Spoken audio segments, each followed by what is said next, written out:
I've been involved in many different studies trying to understand what could potentially cause multiple myeloma, its precursor, monoclonal gammopathy, and also smoldering myeloma. I was involved several years ago in a large interagency study when I worked for the NIH. We worked together with the CDC, United States Air Force, and also the Veterans Administration, the VA.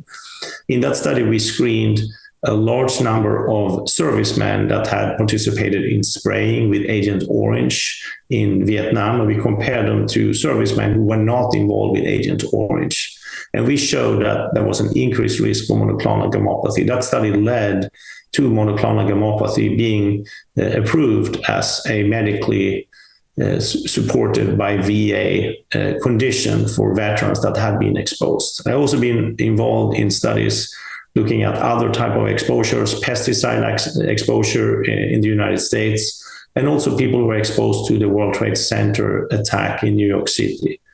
This study builds on the work we have done when people are exposed to different types of carcinogens. So we looked at US military that were deployed to different sites in the outside the United States, and they were exposed to burn pits. And burn pits have been proposed to be a risk factor for initiation of different types of malignancies and also other types of conditions.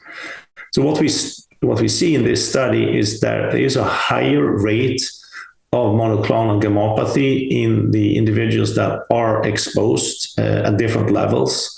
But if you look very carefully at the results of the presentation from this ASH, there is also a higher rate for people who had a very minimal exposure to this. So it has made me a little bit confused on what this really means. Could there be other things that individuals in the military could potentially be exposed to during these types of deployments? So what we are doing right now is that we are also evaluating individuals that have not been deployed, and we're also very carefully dissecting out other potential risk factors. We want to make sure that this is not a bias that's driving this, that there are some other factor that we don't know.